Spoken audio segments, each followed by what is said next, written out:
चलिए। नमस्कार साथियों, स्वागत है आप सभी का कुमार एंटरटेनमेंट के इस प्यारे से प्लेटफॉर्म पर। मेरा नाम है रवि मोहन शर्मा और आप देख रहे हैं बहुत ही प्यारा सा ये सेशन, जिसमें आज हम लोग बौद्ध धर्म की शुरुआत करने जा रहे हैं। सबसे पहले तो सभी विद्यार्थियों को मेरा नमस्कार, सभी को आदाब, सभी को सत श्री अकाल, सभी को जय हिंद, राधे राधे। कैसे हैं आप सभी? जल्दी से बताइएगा, कैसे हैं आप सभी? उम्मीद करता हूँ अच्छे होंगे, मस्त होंगे, लाजवाब होंगे और पढ़ाई भी आपकी व्यवस्थित रूप से चल रही होगी, ऐसी उम्मीद है, ऐसी उम्मीद की जा सकती है। ध्यान रखिएगा। क्लियर है? आज हम लोग, आप ये बताइए, कहानी सुनेंगे या पढ़ेंगे? सबसे पहले तो ये बताएं, कहानी सुनेंगे, पढ़ेंगे या कहानी सुनते सुनते पढ़ेंगे? तीन ऑप्शन विकल्प हैं आपके पास, बताइएगा। पहला कहानी सुनेंगे, दूसरा पढ़ेंगे, तीसरा है कहानी सुनते सुनते पढ़ेंगे। बताइएगा क्या किया जाए, जल्दी से बताएं, जल्दी से बताएं क्या किया जाए।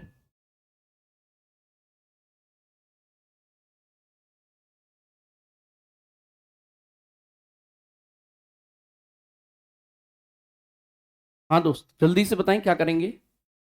कहानी सुनाना है, बोथ, कहानी, कहानी भी और पढ़ाई भी। अच्छा, बहुत बढ़िया, थर्ड, बहुत बढ़िया, चलेगा, ठीक, समझ गया, आपकी भावनाओं का सम्मान करता हूं, समझ गया मैं। प्यारे साथियों सुनिएगा, 6वीं शताब्दी ईसा पूर्व में धार्मिक आंदोलन का एक प्रतिफल बौद्ध धर्म का उद्भव था। महात्मा बुद्ध द्वारा प्रतिपादित ये धर्म न केवल भारत में लोकप्रिय हुआ, बल्कि अन्य पड़ोसी देशों में भी इसका प्रसार हुआ और ये आज भी अनेक देशों में लोक प्रचलित है। इसने मानव को प्रेम पूर्वक जीने की राह दिखाई। दर्शन एवं कला आदि में भी इसका अमिट योगदान रहा। The origin of the Buddhism was an outcome of the religious movement of the 16th century. ध्यान रखिएगा, महात्मा बुद्ध का जन्म 563 ईसा पूर्व में कपिलवस्तु के लुम्बिनी नामक स्थान पर एक शाक्य क्षत्रिय कुल में हुआ था। ये यहाँ के राजा शुद्धोधन के पुत्र थे। इनकी माता का नाम महामाया था या माया देवी था। महामाया रामग्राम के कोलीगढ़ राज्य की कन्या थी। जब महामाया गर्भवती थी तो उन्होंने एक स्वप्न देखा कि एक सफेद हाथी उनके गर्भ में प्रवेश कर रहा है। इसीलिए हाथी को बुद्ध के गर्भस्थ होने का प्रतीक माना जाता है। क्या कहा जाता है बच्चे?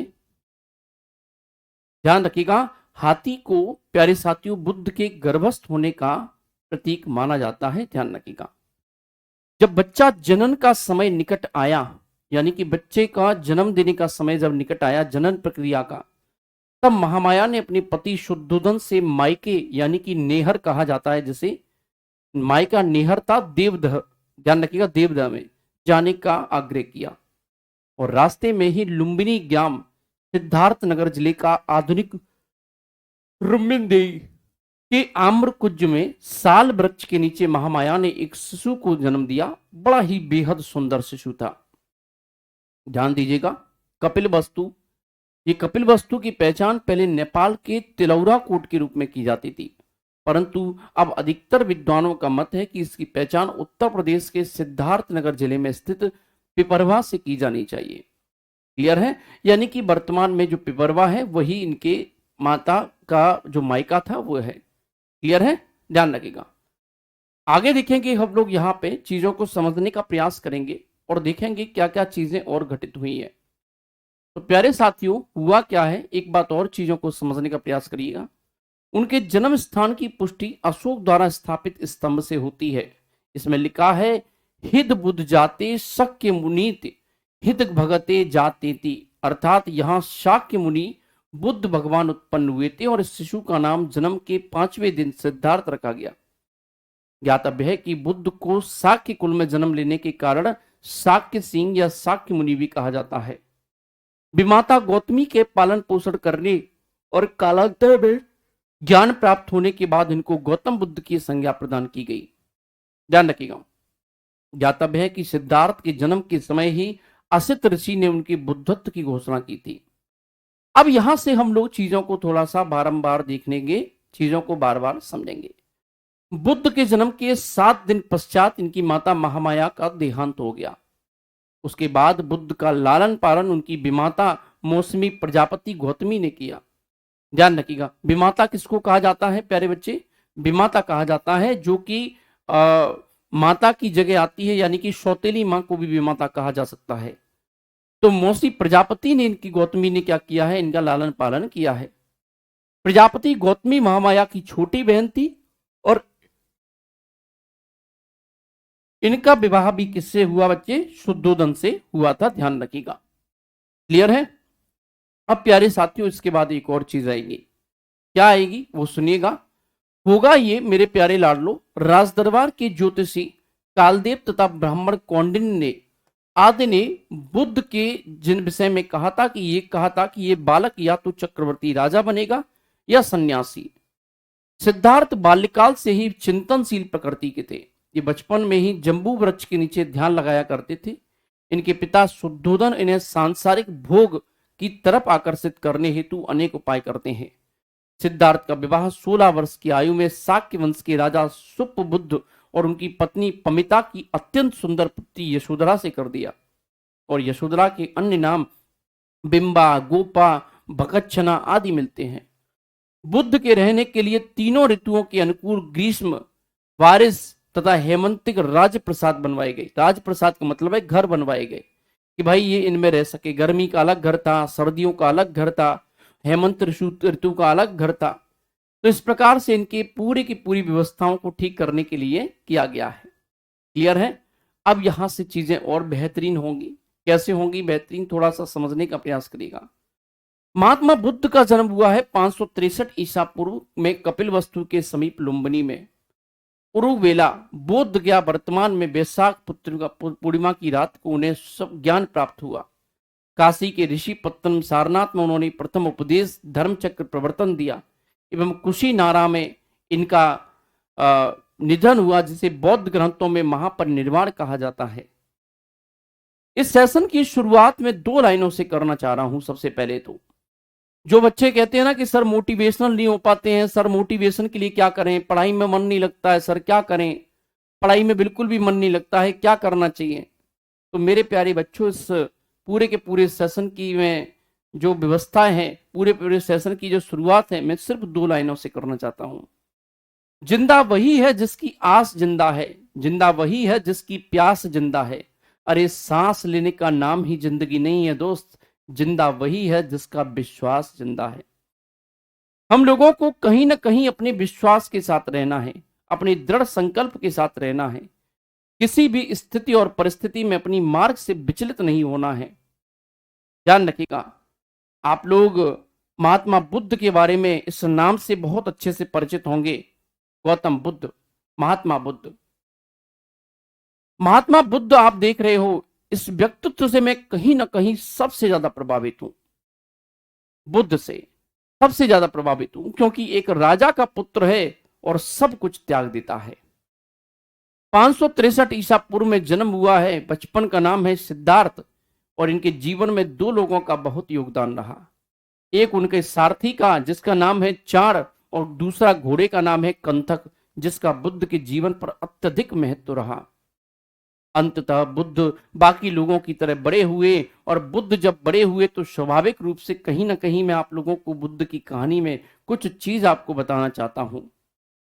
अपने सारथी चाण से भगवान बुद्ध ने इच्छा व्यक्त की है कि आज मैं नगर भ्रमण करना चाहता हूं।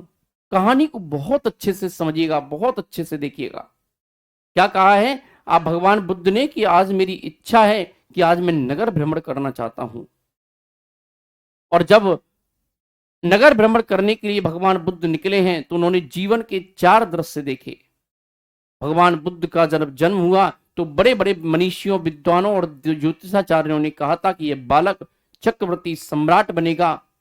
इस बात से भगवान बुद्ध के पिता की खुशी का ठिकाना नहीं रहा। इस बात को सुनकर शुद्धोधन ने पूरे राज्य में मिठाइयां बंटवा दी, आतिशबाजी करवाई है। लेकिन उन्हीं मनीषियों में से एक ने कहा, ठहरिए महाराज, आपने हमारी पूरी बात को नहीं सुना। या तो ये दुनिया का सबसे बड़ा चक्रवर्ती सम्राट बनेगा या फिर संसार का सबसे बड़ा बैरागी बनेगा या संसार का सबसे बड़ा सन्यासी बनेगा। इस बात से सुनकर के राजा शुद्धोधन को बड़ा कष्ट हुआ। तो दुर्योधन ने इस बात को जब सुना तो उन्होंने बुद्ध को माया में फंसाने के लिए, सांसारिक भौतिक तत्वों में फंसाने के लिए मौसम के अनुसार महल बनवा दिए। उन महलों में नृत्यांगनाओं को रखा गया। रोजाना सुबह शाम नृत्यांगनाएं नृत्य करती थीं, जिससे इनका मन जो है दूसरी तरफ जाए। समझ रहे हैं? एक पिता कभी चाहेगा कि उसका पुत्र जो है गलत कामों में जाए, लेकिन शुद्धोधन के पिता चाहते थे कि उसका पुत्र जो है इन चीजों में फंसे, मोह वाली चीजों में फंसे। लेकिन कहते हैं ना कि होनी को तो कुछ और ही मंजूर था।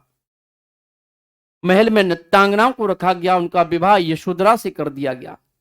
लेकिन मैं अभी कहा कि जिसे बुद्धत्व प्राप्त करना होता है उसे भौतिक चीजों से कम लगाव होता है।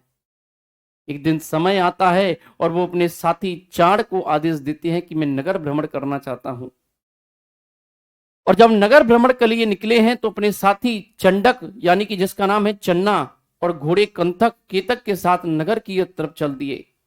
गोरखपुर के पास अनुमा नदी के तट पर पहुंचकर सारथी सहित घोड़े को वापस लौटा दिया और स्वयं जंगल में चले गए। बुद्ध के गृह त्याग की इस घटना को महानिष्क्रमण कहा जाता है। मेरे भाई, निष्क्रमण तो दुनिया करती है, लेकिन बुद्ध ने जो किया वो महाविनिष्क्रमण था। तथा गृह त्याग का प्रतीक अश्व को माना जाता है।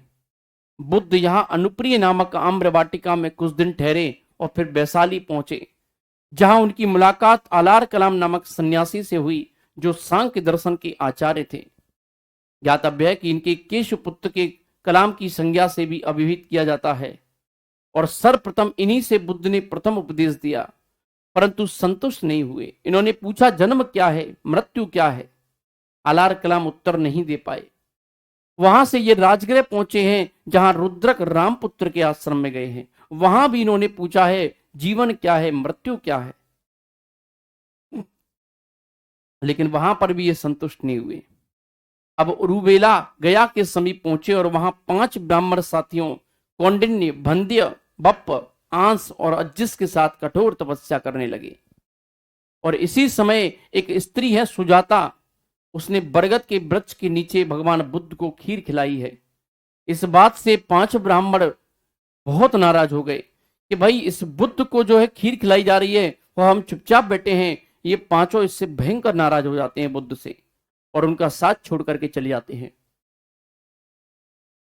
तत्पश्चात बुद्ध ने निरंजना नदी, फाल्गु नदी, गया के तट पर पीपल वृक्ष के नीचे इस प्रतिज्ञा से ध्रुव समाधि लगाई कि अब वो ज्ञान प्राप्ति के पश्चात ही उठेंगे। 7 दिन और 7 रात की अखंड समाधि के पश्चात 8वें दिन वैशाख पूर्णिमा को 35 वर्ष की अवस्था में उनको ज्ञान प्राप्त हुआ और वे अब बुद्ध कहलाने लगे। जिस वृक्ष के नीचे उन्हें ज्ञान प्राप्त हुआ वो बोधि वृक्ष कहा जाने लगा। चारों दृश्य उनके सामने आते हैं। पहला दृश्य था एक वृद्ध, दूसरा ध्यान रखिएगा मृतक, और चौथा सन्यासी। एक बालक, सन्यासी, मृतक और वृद्ध। भगवान बुद्ध अपने सारथी से बार बार प्रश्न करते हैं, ये कौन था? तो उसने बताया, प्रभु ये बुद्ध वृद्ध है। ये कौन है? उसने बताया, प्रभु ये रोगी है। ये कौन है? उसने बताया, प्रभु ये मृतक है। वापस पूछा, ये कौन है? उसने बताया, प्रभु ये सन्यासी है। सारथी ने बुद्ध से कहा, प्रभु आपको कहीं ना कहीं इस तीसरे दृश्य से तो गुजरना ही पड़ेगा। सिद्धार्थ थोड़ा विचलित हुए, लेकिन चौथे दृश्य देखने के पश्चात सिद्धार्थ का मन प्रसन्न हो जाता है। 3 दृश्य से बुद्ध को दुख प्राप्त हुआ, वहीं चौथे दृश्य से भगवान बुद्ध प्रसन्न हुए, क्योंकि सन्यास ही तो उनके परम उद्देश्य था, केवल ही तो उनका परम उद्देश्य था।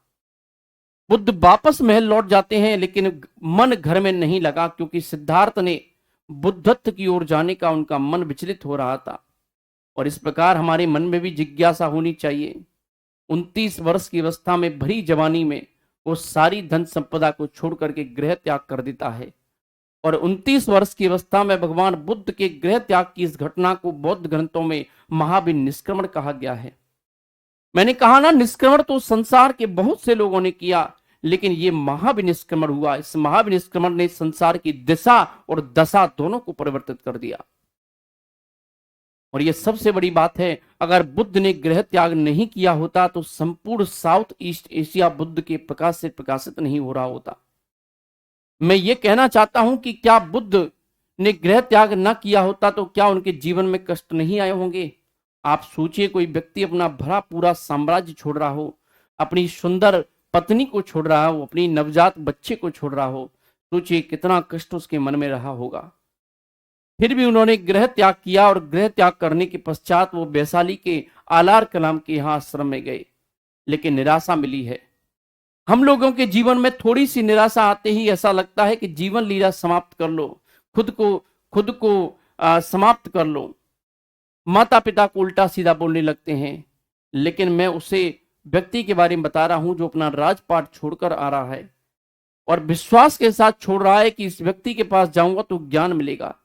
लेकिन वैशाली के आलार कलाम ने यहां उनको निराशा मिली है। वैशाली से भाग करके राजगृह पहुंचे हैं, जैसे जंगल जंगल ढूंढ रहा है मृग अपनी कस्तूरी को, कितना मुश्किल है तय करना खुद से खुद की दूरी को।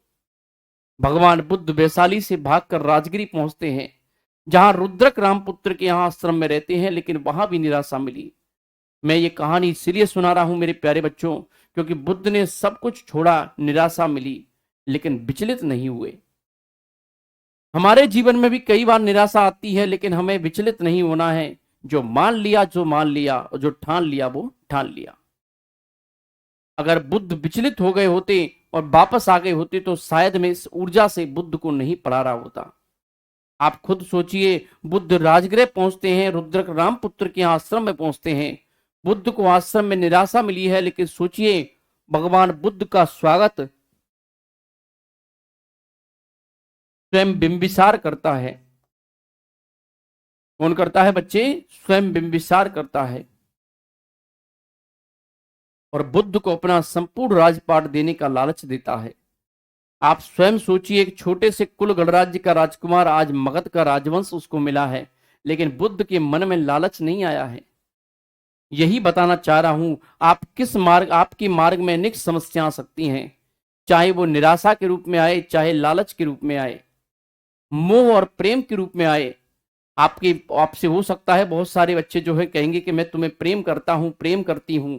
आप लोग तुरंत पिघल गए, उसने कहा अरे वाह बहुत बढ़िया। लेकिन बच्चे निराशा के रूप में आए, चाहे लालच के रूप में आए, आपको मोह और प्रेम के रूप में आए, आपको अपने लक्ष्य की ओर अग्रसर रहना है, कर्तव्य पथ से विमुख नहीं होना है। बुद्ध इस प्रकार बिंबिसार के प्रस्ताव को ठुकराते हुए आगे निकल जाते हैं और उरुवेला में जब पहुंचे हैं तो 5-5 ब्राह्मण के साथ साधना में लीन हो जाते हैं। लेकिन उन्होंने यहां देखा कि यह मार्ग निरर्थक है, तो बुद्ध वहां से मध्यम मार्ग पर चले गए हैं और इन 5 ब्राह्मणों ने बुद्ध का सामाजिक बहिष्कार किया। तो मैंने बताया बुद्ध को क्या क्या मिला। बुद्ध को निराशा मिली, बुद्ध को लालच में फंसाने का प्रयास किया गया, बुद्ध का सामाजिक बहिष्कार किया गया। बुद्ध फिर भी विचलित नहीं हुए, क्योंकि जो लोग अपने मार्ग पर चल पड़ते हैं, अकेले चलने का हौसला रखते हैं, एक दिन उनके पीछे काफिले होते हैं। बेटा ध्यान रखिएगा, मैंने बार बार कहा है, इश्क करना है तो बुद्ध की तरह करो, क्योंकि इश्क का अर्थ होता है इबादत करना। और यदि आप अपने लक्ष्य से इबादत करना सीख गए तो आप ये समझ लीजिए कि आपका जीवन सफल हो जाएगा। इश्क करना है तो किताबों से करो, बेवफा भी हुई तो आपके काबिल बना करके छोड़ेंगी। 35 वर्ष की अवस्था में बुद्ध को निरंजना नदी के तट पर बोध गया में पीपल के वृक्ष के नीचे वैशाख पूर्णिमा की रात्रि को केवल की प्राप्ति हुई, लक्ष्य की प्राप्ति हुई। बुद्ध सिद्धार्थ से बुद्ध बन गए। आपको क्या लगा इसके बाद भी समस्याएं कम होंगी? नहीं बच्चा, केवल प्राप्ति के बाद बुद्ध राजगृह पहुंचे हैं, सारनाथ पहुंचे हैं, कौशाम्बी पहुंचे हैं और ज्ञान प्राप्ति के बाद जब वो कौशाम्बी पहुंचे तो कौशाम्बी की सबसे सुंदर लड़की मांग दिया ने भगवान बुद्ध के सामने विवाह का प्रस्ताव रख दिया। ये वही मांग दिया है जिसका विवाह वत्स राजा उदगन के साथ में होगा।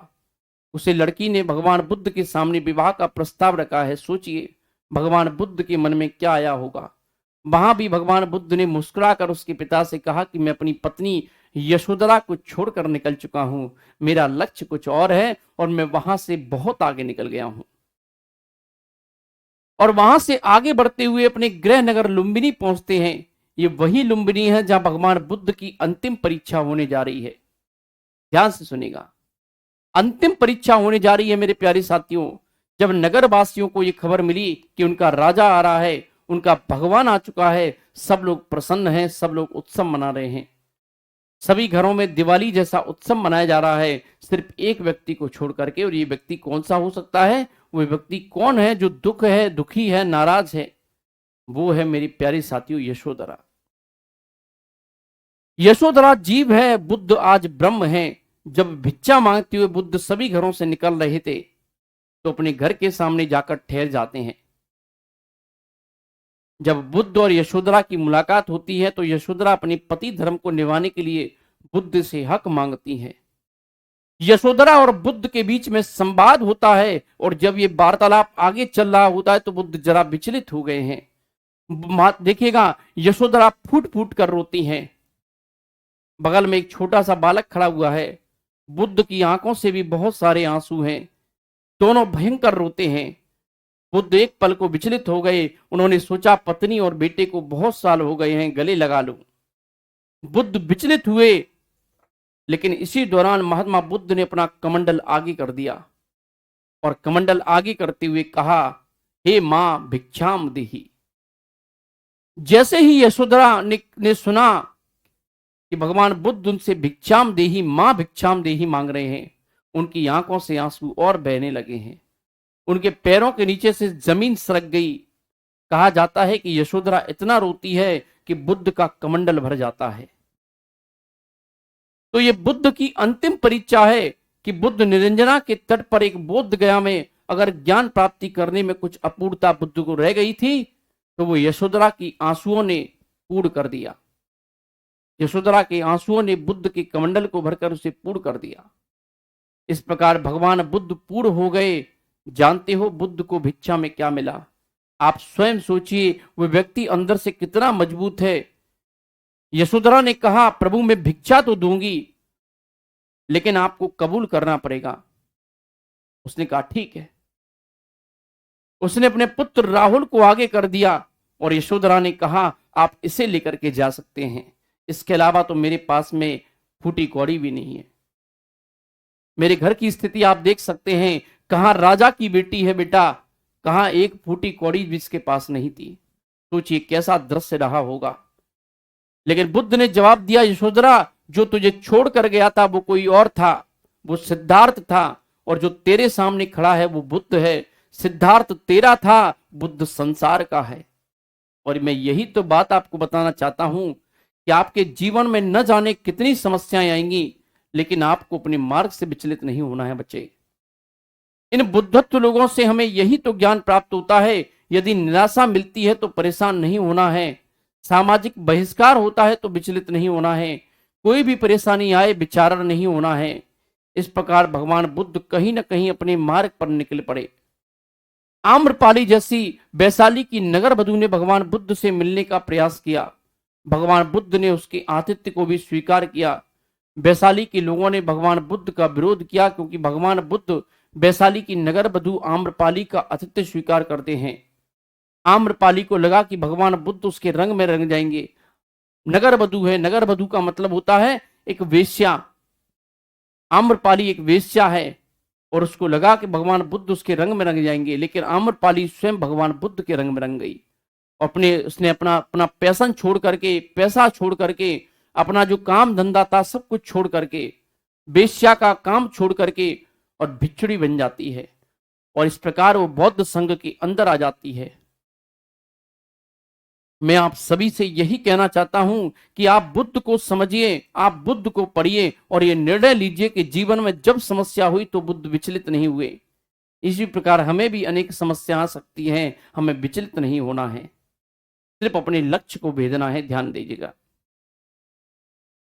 समझ रहे हैं? कैसी लगी कहानी जल्दी से बताइएगा, फटाफट से बताइएगा क्या सीखा इस कहानी से। देखिए बेटा, तपस्वी तो बहुत सारे हुए लेकिन बुद्ध की बात अलग है बच्चे, बुद्ध की बात अलग है।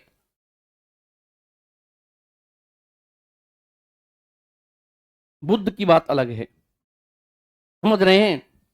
तपस्वी तो बहुत हुए, बुद्ध की बात लेकिन अलग है। बताइएगा आपको समझ में आया कि नहीं आया? कैसा लगा स्टोरी ये बताएं।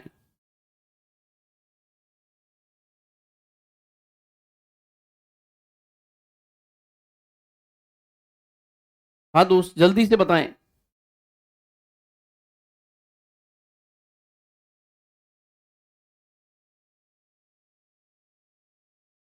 सभी बच्चे जल्दी से बताएं,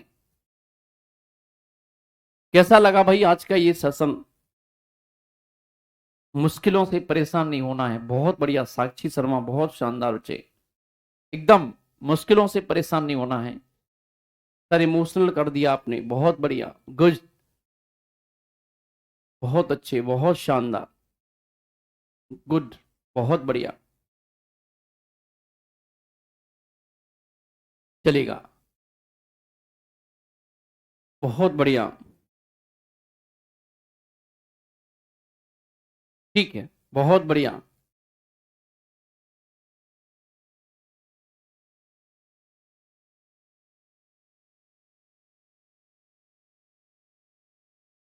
बहुत शानदार,